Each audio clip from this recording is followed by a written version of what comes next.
Você sabia que a gente pode entender o governo do Lula nos aspectos econômicos quando os ministros da fazenda dele são substituídos? Então, nesse vídeo, você vai ver sobre como estava a economia do Brasil durante a administração da fazenda do Palocci. Se tem essa dúvida, assiste o vídeo, você vai gostar.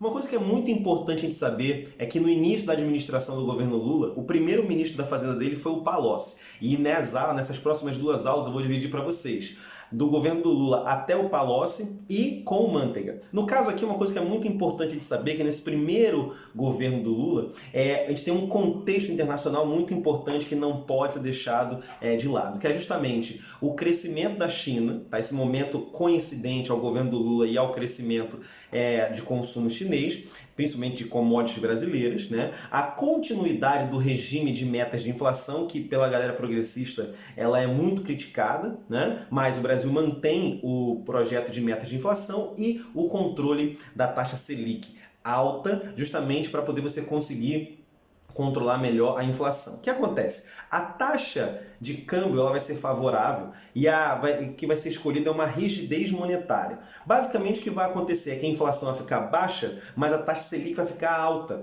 Basicamente o que acontece? Você controla a inflação, você compromete a geração de emprego, você compromete os investimentos que poderiam ir para investimentos diretos, que é a construção de fábrica de fato, né? E você começa a ter muito mais investimentos indiretos, especulativos, poder aproveitar essas taxas de juros da Selic muito alta. E o outro problema é que compromete o consumo das famílias. E o consumo das famílias é literalmente um motor na economia, justamente porque faz com que haja maior demanda e aí as fábricas vendo a maior demanda consigam produzir mais e por aí vai, né? Então, nesse caso, aumentar a taxa Selic conseguiu controlar a inflação, mas comprometeu o consumo interno e comprometeu a geração de empregos. O que acontece muito interessante é que durante a administração do Henrique Meirelles no Banco Central, houve 4 aumentos muito importantes da taxa Selic, que você vai ver aí nesse gráfico que eu vou mostrar para vocês. Como a gente pode ver aí, em 2003 tem um aumento da taxa Selic justamente por um risco de pressão do dólar sobre a nossa economia. Depois, em 2005, também tem um novo aumento abrupto da taxa Selic por uma preocupação com o aumento do preço das commodities, que o Brasil era um grande exportador, principalmente para os chineses. Depois há um decréscimo que vai de 2005 até 2008, mas em novembro de 2008 tem um novo aumento da taxa Selic justamente por conta de uma preocupação com as pressões que a demanda poderia fazer sobre a economia, e depois em 2010, mais uma vez, uma preocupação com a pressão de demanda sobre o mercado.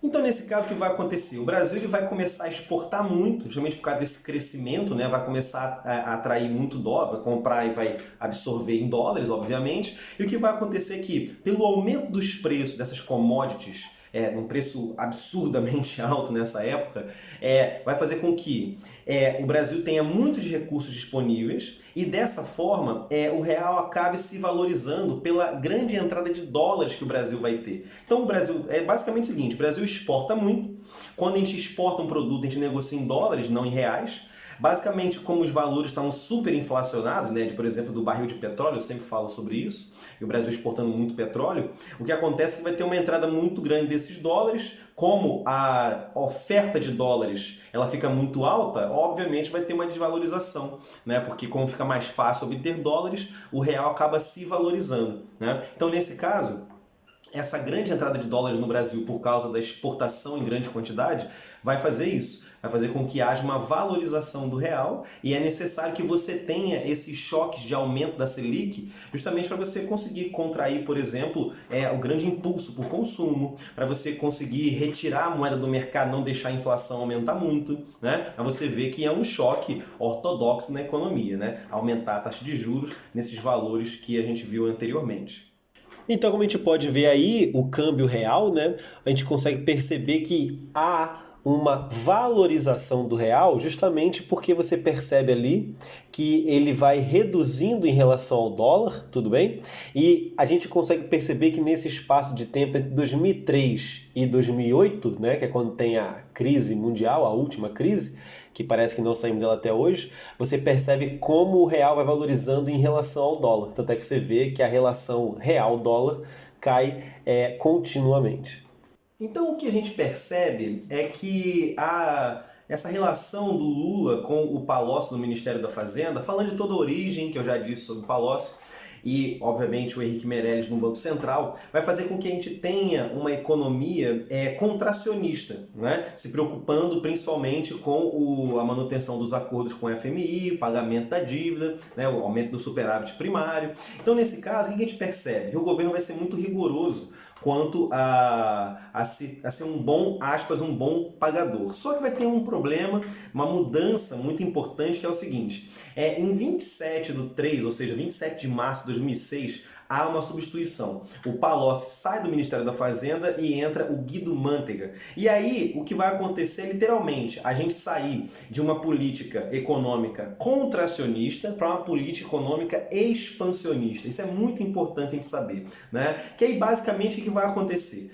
Com o novo governo do Mantega, a gente vai ter um aumento do gasto com o funcionalismo, tá? Uma das épocas em que mais se gastou com o funcionalismo no Brasil. Um afrouxamento com o comprometimento com o superávit primário, isso aí é fundamental. Quando o Guido entra, né? Quando o Mantega entra, tem essa grande percepção. Outra, eles adotam uma banda de tolerância, ou seja, eles agora não vão mais perseguir exatamente a taxa, mas dentro dessa faixa de tolerância da meta fiscal, né, sobre a economia. Outra, o maior atrito entre o Mantega e o Meirelles, a gente vai perceber isso, a galera que lembra da época, vai ter justamente isso. O Meirelles fazendo o jogo do mercado, o Mantega querendo aumentar mais o expansionismo dos gastos do governo, então vai ter esse conflito entre esses dois agentes muito importantes. E o aumento da importância do BNDES, né, como um órgão de financiamento, como um financiador dessas iniciativas expansionistas do governo, com o Mantega no Ministério da Fazenda. E essa mudança clara da perspectiva do governo do Lula, até porque em 2006 era a reeleição, né, ou seja, a campanha de reeleição do Lula, ele paga a dívida externa, óbvio que ele aumenta a dívida interna, a gente já falou sobre isso em outros vídeos, mas isso serve como uma grande propaganda para ele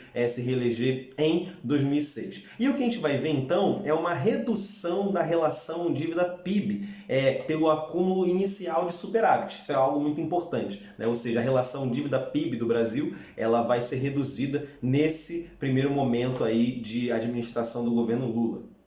O que a gente percebe nesse gráfico que eu já usei para poder falar com vocês é justamente o seguinte: em 2002 a relação da dívida pública era de 76% o PIB, e você vê que no governo do Lula vai reduzindo, né? Vai de 76% até 60%, por volta de 60%, ou seja, há uma redução e só volta a crescer depois, durante o final do governo Dilma, e volta a crescer muito no governo Temer. Então, o que a gente percebe é que essa política contracionista do governo deu certo. Você vê que há uma redução, mas depois a gente sabe que tem uma explosão muito grande da dívida. E a gente tem hoje em dia um cenário que a gente sabe que é muito problemático no Brasil. Tudo bem? Então, se você gostou do vídeo, dê um joinha, se inscreve no canal e se tiver alguma dúvida, comenta aí que eu respondo você. Beleza? Valeu, grande abraço, até a próxima.